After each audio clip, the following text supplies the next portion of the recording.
Atlantis'in gizemli tünel sistemleri. Dünyanın çeşitli yerlerinde Atlantislilerce dikilen devasa yapılar insanı hayrete düşürmektedir. Örneğin Tiahuano'nun ilginç bir yanı, bu kentin olağan dışı bir biçimde inşa edilerek depremlere karşı kesinlikle dayanıklı bir hale getirilmesidir. Geçmişin o günlerinde dünya fiziksel olarak gayet dengesizdi. İşte bu nedenlerden dolayı Atlantisliler gerektiğinde hem doğal afetlerden hem de uzaydan gelen saldırılardan kaçarak kurtulmak için gizemli tünel sistemleri inşa ettiler. Erich von Däniken, Tanrıların Altını adlı kitabında, Ekvator ve Peru'nun altında uzanan binlerce mil uzunluğunda devasa bir tünel sisteminden söz eder. Birbiriyle irtibatlı mağaralar sistemlerinden oluşan bu tüneller, 1965'te Juan Morix tarafından keşfedilmiştir. Von Däniken'in anlattığına göre tünellerden biri içinde som altından yapılma çeşitli türden hayvan heykellerinin yanı sıra taş ve metal nesnelerin de bulunduğu muazzam bir hole uzanmaktaydı. Dahası üzerinde bilinmeyen bir lisanda yazılmış yazılar bulunan metal plakalardan da teşekkül etmiş metal bir kütüphane mevcuttu. Moritz'e göre bu yazılar insanlığın tarihiyle kaybolmuş bir medeniyet hakkındaki ayrıntıları ve gerçekleri içermekteydi. Von Däniken, Ekvator ve Peru altındaki tünellerin çoğunlukla cilalanmış gibi görülen ve pürüzsüz duvarları olduğunu belirtmektedir. Bu tünellerin baltalarla çentiklenerek değil de çok daha gelişmiş yöntemlerle inşa edildiklerinin farkına varmıştı. Kitabında tünelleri yapanların ısı, termal matkapları ile birlikte elektron ışın saçan cihazlar da kullandıklarını ileri süren Däniken şöyle diyordu. Matkap, olağanüstü sertlikteki bazı jeolojik katmanları gelip dayandığında bunlar, iyice nişan alınarak birkaç kez ateşlenen tabanca ile parçalanabiliyordu. Sonra zırhlı ısı matkabı ortaya çıkan blokların üzerine yönlendiriliyor ve yıkıntı yığınını ısıtarak sıvı haline dönüştürüyordu. Sıvı halindeki kaya soğur soğumaz elmas sertliğinde bir sır tabakası oluşturuyordu. Bu tünel sistemi su sızdırmazlığına karşı emniyetli olacak ve bölmeleri desteklenmeye gerek kalmayacaktı. Von Däniken kitabın sonuna doğru tünellerin inşa edilmelerinin özel nedeniyle ilgili olarak çok ilginç bir kuram ileri sürmekte. Bu, Brinsley-Lipport Trench'in sözünü ettiği ve gerçek bir tehdit teşkil etmiş olan sismik faaliyetlerin tehlikelerinden çok daha farklı bir neden. Däniken çok eski zamanlarda bizlere çok benzeyen insanlar arasında bir kozmik savaş olduğunu iddia etmektedir. Görünüşe göre kaybedenler bir uzay gemisiyle kaçmışlardır. Brinsley-Lipport Trench ise gemi adedinin birden fazla olması gerektiğini söylemektedir. Sonra kaybedenlerin onlara değişik gelen atmosferimizin içinde taktıkları gaz maskelerinden bahsederek dikkatimizi mağaralarda görülen çeşitli miğferler ile solunum aygıtlarına çekmektedir Däniken. Von Däniken iddiasını sürdürerek zafer kazananlar bunlar bu gezegende kalanlardı. Yerin derinliklerine doğru uzandılar ve her çeşit teknik gereçle donatılmış bulunan takipçilerinin korkusundan tünel sistemlerini geliştirdiler demektedir. Sonra düşmanlarını iyice şaşırtmak için o zamanlar Mars ile Jüpiter arasında yer alan Güneş sistemimizden 5. gezegen üzerinde yayın istasyonları kurdular. Bu istasyonlar sürekli olarak şifreli mesajlar yayınlıyordu. Von Däniken'in dediğine göre bu aldatmacaya kalan Dünya, 5. gezegeni dehşetli bir infilak ile imha edildi. İnfilak eden gezegenin döküntüsü şimdi asteroid kuşağı dediğimiz alana yayıldı. Bu alan binlerce asteroidden ve ufak taş parçalarından oluşmaktadır. Gezegenler kendi kendilerine infilak etmezler. Onları birileri yok eder ve infilak ettirir. Bu çok çekici ve geçerli olabilecek bir fikir. Ayrıca görülüyor ki çok eski zamanlarda kullanılan silahlar günümüzde ve bu çağda kullanılanlardan çok daha öldürücü. Bu açıdan bakılırsa Zeus ve diğer tanrıların atıp tuttukları yıldırımların gerçekte ne olduğu konusunda da önem kazanmakta. Zamansız Dünya adlı kitabında Lima'ya, Cusco'ya bağlayan ve oradan da Bolivya sınırına kadar uzanan bir tünel sisteminden söz eden Peter Colosimo şöyle der: "Kazanç peşinde koşanlara çekici gelebilecek bu tüneller büyüleyici bir astroloji sorunu olarak da gözükürler. Araştırmacılar, tünellerin bunları kullanan fakat kökeni hakkında bilgileri olmayan İnkalar tarafından yapılmadığı üzerinde hemfikirdir." Aslında bu tüneller insanı öylesine etki altında bırakırlar ki, bazı bilim adamlarının yaptığı gibi bunları bilinmeyen bir devler ırkının elinden çıkmış olduklarını düşünmek pek de tuhaf kaçmaz. Harold T. Wilkins, Kadim Güney Amerika'nın Gizemleri adlı kitabında muhtemelen aynı tünel sistemini anlatırken şunları söyler: "Büyük tünellere yaklaşım yollarından biri de eski Cusco'nun yakınlarında bulunur ve hala da orada bulunmaktadır. Ancak keşfedilemeyecek bir şekilde kamufle edilmiştir. Bu saklı yaklaşımın yolu doğrudan 380 millik bir mesafe boyunca Cusco'dan Lima'ya uzanan muazzam bir yeraltı dünyasına ulaşır.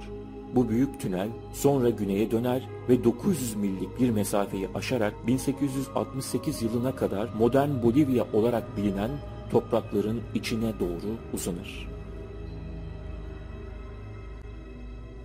Wilkins ayrıca Batı Hint adalarındaki bazı tünellerden de söz eder. Martinik'i ziyaret ettiği zaman Kristof Kolomb'un dikkatini inanılmayacak kadar eski bir tarihten kalmış olan ve kökeni bilinmeyen Batı Hint adalarındaki acayip tüneller çekmişti. Şüphesiz Atlantisli beyaz ırk şimdi Batı Hint adaları olan fakat çok eski tarihlerde adının Antiller kelimesiyle hatırlandığı batık bir Orta Amerika kıtasının bir parçasının teşkil etmiş olabilecek yerde muhteşem şehirler inşa etmişti. Asya'nın kadim dünyasının ilginç bir geleneği de batık ülke ile bir yandan Afrika, diğer yandan da kadim Brezilya arasında karadan geçişin mevcut olduğu günlerde eski Atlantis'in her yönde uzanan bir tüneller labirenti şebekesine sahip olmasıydı. Atlantis'te tüneller, ölülerle ilgili kültler ve kara maji kültleri için kullanılmaktaydı. Colosimo, tünel sistemlerinin dünyanın her yerinde bulunduklarını ileri sürüyor. Listesinde Güney Amerika'nın dışında Kaliforniya, Virginia, Hawaii, Okyanusya ve Asya'yı da katmıştır. Avrupa'da İsveç ve Çekoslovakya, Akdeniz bölgesinde ise Balear Adaları ile Malta'da da tüneller mevcuttur. Bu arada arkadaşlar, bildiğiniz gibi bir ekleme yapmak istiyorum. Bizde de Nevşehir ve Derinkuyu Kaymaklı'da da buna benzer inanılmaz bir tüneller ağı bulunmaktadır. Colosimo şöyle devam eder. Bu devasa galerilerin gezegenimizin en uzak bölgelerini birbirine bağlayan şebeke oluşturulduğu düşüncesi bile ileri sürülmüştür. Denizin altında uzanan bu tünelleri kimler ve hangi nedenlerden dolayı inşa etmişlerdi? Kadim tünel sistemleri üzerinde Wilkins'ın bize söyleyeceği bazı şeyler daha var. İç Moğolistan'ın Moğol kabileleri arasında bugün dahi tüneller ve yeraltı dünyaları hakkında kulağa modern romanlardaki kadar fantastik gelen gelenekler mevcuttur. Efsanelerden eğer böyle denilebilirse, birinin dediğine göre bu tüneller Afganistan'ın içlerinde bir yerde ya da Hindikuş bölgesinde bulunan ve tufan öncesi nesilden gelen bir yeraltı dünyasına uzanmaktaydı. Buranın bir ismi de vardır: Agarthi. Efsanenin devamı, Agarthi'yi benzeri diğer bütün yeraltı dünyaları ile bağlayan bir bağlantılar silsilesi içerisinde bir tüneller ve yeraltı geçitleri labirentinin uzandığı anlatılır. Söylendiğine göre yeraltı dünyası, tahılların büyümesini sağlayan ve hayatın uzunluğu ile sağlığa yararlı olan acayip bir yeşil parlaklıkla aydınlatılmaktadır. Colosimo, dünyanın bir diğer yerinde de bu yeşil florasanın görüldüğüne dikkatini çektiğinden dolayı bu son konu özel bir anlam taşımaktadır. Colosimo, Timeless Earth'te Azerbaycan'daki acayip bir dipsiz kuyudan bahseder. Görünüşe göre kuyunun duvarlarında mavimsi bir ışık çıkmakta ve tuhaf sesler işitilmektedir. Yapılan incelemeler ve keşiflerden sonra bilim adamları en nihayet tüm Kafkasya ve Gürcistan'daki diğer tünellerle birleşen tam bir tüneller sistemi bulurlar. Belirli bir düzene göre biçimlenmiş olan bu tünelleri tanımladıktan sonra ve bunların Orta Amerika'daki benzerleri ile hemen hemen aynı olduklarını belirttikten sonra Colosimo, bu tünellerin İran'la ve dahası Çin, Tibet ve Moğolistan tünelleriyle bile birleşen devasa bir sistemin bölümü olduğunu iddia eder.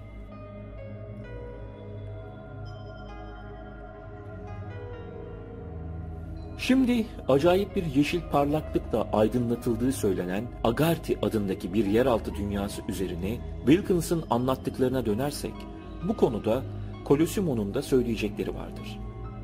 Tibetliler tünellerin kentler olduğuna inanırlardı. Bunların sonuncusu muazzam bir afetten sağ kalanlara hala daha sığınak vazifesi görmektedir. Bu bilinmeyen kişilerin güneşin yerini alarak bitkilerin üremesi ile insan hayatının uzamasına neden olan bir yeraltı enerji kaynağını kullandıkları söylenir. Bu kaynağın yeşil bir floresan yaydığı sanılmaktadır. Bu düşünce Amerikan efsanelerinde de rastlamamız oldukça ilginçtir.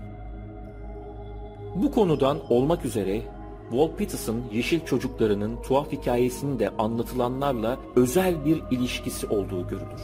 Görülüyor ki Atlantisliler çeşitli amaçlar için dünyanın her yanında tünel sistemleri inşa etmişlerdir.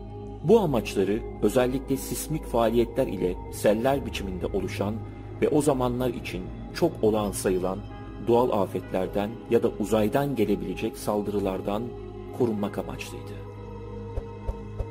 Bu fantastik tünellerin çoğu bizim bugünkü imkanlarımızın ötesinde yöntemlerle inşa edilmişti. Senelerdir İngiltere ile Fransa bir Manş tüneli yapma fikri üzerine tartışmaktadır. Ancak galiba atalarımız devrine ait bu şaşırtıcı tüneller doğal bir rahatlıkla ve gerekli nedenlerden dolayı da oldukça büyük bir şekilde inşa edilmiş ve dünyanın her tarafını örümcek ağı gibi sarmıştı.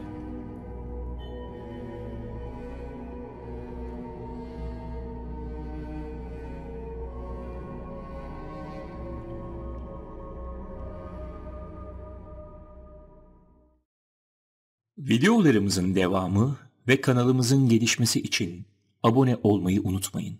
Ayrıca Facebook ve Instagram sayfalarımıza da abone olup pek çok farklı, gizemli konuları bulabilirsiniz.